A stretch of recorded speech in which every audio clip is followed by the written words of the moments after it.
राधे राधे बच्चा लोग, क्या हाल चाल। उम्मीद करता हूँ आप सभी लोग ठीक होंगे। आपका फिर से स्वागत है आपके अपने चैनल KKSG 2016 पर। तो आइए स्टार्ट करते हैं आज एक नया लेक्चर, जिसमें हम पढ़ेंगे पावर ऑफ एकोमोडेशन कि पावर ऑफ एकोमोडेशन क्या होती है और किस तरीके से ये हमारी हेल्प करती है। ठीक है, आई से रिलेटेड टॉपिक है, थोड़ा छोटा सा टॉपिक है, इसलिए ज़्यादा लंबी वीडियो नहीं होने वाली है, तो छोटी ही वीडियो रहेगी। तो देखो भाई, होता क्या है, स्टार्टिंग ही बेकार हो रही है भाई, एक सेकंड रुकते हैं। हाँ, तो होता क्या है भाई, जो हमारा सबसे पहले हम समझते हैं एकोमोडेशन ऑफ एन आई होता क्या है भाई। देखो स्टार्टिंग करते हैं, the ability of an eye to change the focal length of its lens, जो कि आई की क्षमता होती है किसको, फोकल लेंथ को चेंज करने की, किसकी, अपने लेंस की, किसके द्वारा, by the action of ciliary muscle, ciliary muscle के एक्शन के द्वारा, in such a way that the sharp image of an object at different position from the eye is formed on the retina is known as accommodation of an eye। तो क्या कहा इन्होंने, जो आँख की क्षमता होती है किसके लिए भाई, फोकल लेंथ को चेंज करने के लिए, किसकी, आई लेंस की, किसकी हेल्प से, सिलेरी मसल की हेल्प से। अब किस लिए, एक जो अच्छी इमेज बन सके किसी भी ऑब्जेक्ट की, अच्छी और क्लियर इमेज बन सके किसी भी ऑब्जेक्ट की, किससे, आँख के द्वारा, कहाँ पर, ऑन द रेटिना, कि कहाँ पर बने, ऑन द रेटिना। उसी पूरी प्रोसेस को हम क्या बोलते हैं, एकोमोडेशन ऑफ एन आई। तो ये प्रोसेस क्या कहलाती है भाई, एकोमोडेशन ऑफ आई। उसके बाद आता है हमारा नियर पॉइंट। नियर का मतलब होता है पास, पॉइंट का मतलब होता है कोई भी डिस्टेंस ले लो, सिंपल बात करेंगे तो नियरेस्ट पॉइंट, कोई भी पोजीशन की बात कर रहा है एक तरीके से, ठीक है।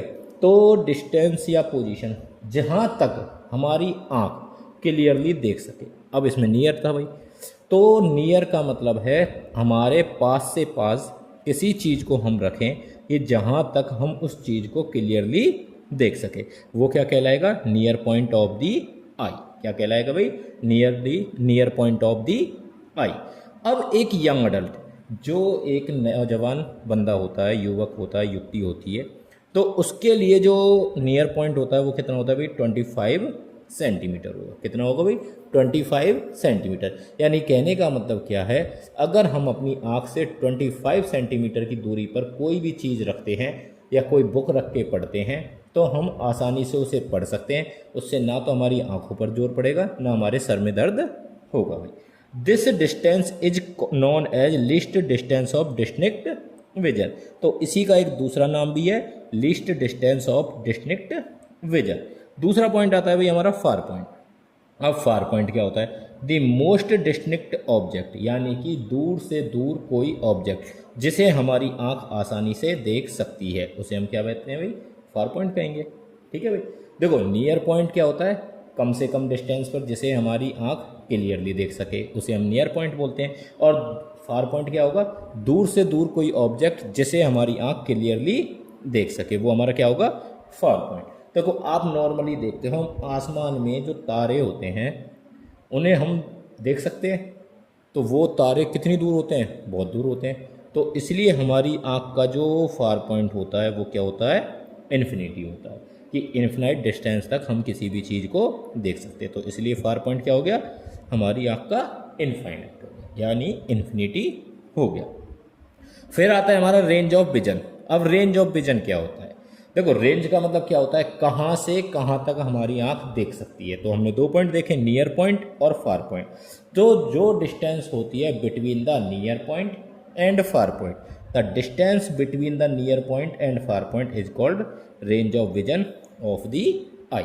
तो इसी को हम क्या बोलते हैं, रेंज ऑफ विजन हमारी आँख का। ठीक है भाई, उम्मीद करता हूँ इतना लेक्चर आपको क्लियर होगा, अच्छे से समझ आ गया होगा।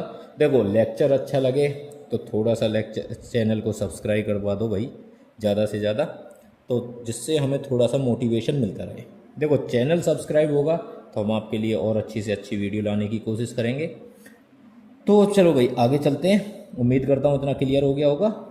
तो भाई आगे क्या कहता है, नेक्स्ट है हमारा पावर ऑफ, भाई चल जा, ऐसे नाप किया अगर पावर ऑफ एकोमोडेशन। तो पावर ऑफ एकोमोडेशन हमारा क्या होता है भाई? सबसे पहली बात, the maximum variation in power of the lens. जो मैक्सिमम वेरिएशन, जो यानी कि चेंज या बदलाव होता है ज़्यादा से ज़्यादा किसमें? Power of the lens. यानी लेंस का मतलब देखो यहाँ आई लेंस है भाई, lens to see nearby object and distant object, यानी पास वाले ऑब्जेक्ट को देखने के लिए और दूसरे वाले ऑब्जेक्ट को, सॉरी दूर वाले ऑब्जेक्ट को देखने के लिए, उसे हम क्या बोलते हैं? Power of accommodation. दोबारा से समझेंगे कि आँख की फोकल लेंथ में या फिर पावर में ज़्यादा से ज़्यादा, कि देखो फोकल लेंथ पावर पे डिपेंड करती, सॉरी पावर है जो वो फोकल लेंथ पे डिपेंड करती है, क्योंकि P इज इक्वल टू होता है हमारा 1/f। तो हम कह सकते हैं कि जितना पावर में मैक्सिमम वेरिएशन होता है, चेंज होता है, किस लिए? पास की चीज़ को देखने के लिए और दूर के ऑब्जेक्ट को देखने के लिए, तो उसी को हम क्या कहते हैं? पावर ऑफ एकोमोडेशन कहते हैं। और जो मैक्सिमम पावर रहेगी accommodation of a person, human आई की नॉर्मल विजन पर, वो कितनी रहेगी? वही 4 डायोप्टर रहेगी। तो आज के लिए लेक्चर हम इतना ही रखते हैं। नेक्स्ट लेक्चर में हम डिफेक्ट्स ऑफ आई पढ़ेंगे, वो लेक्चर थोड़ा बड़ा रहेगा। तो उम्मीद करता हूँ आपको लेक्चर पसंद आए। तो वीडियो को ज़्यादा से ज़्यादा लाइक करें, अपने दोस्तों के पास शेयर करें और चैनल को सब्सक्राइब करना ना भूलें, जिससे हमें थोड़ा सा मोटिवेशन मिलता रहे। और दोबारा से कहता हूँ, कृपया करके चैनल को ज़्यादा से ज़्यादा सब्सक्राइब करें। धन्यवाद।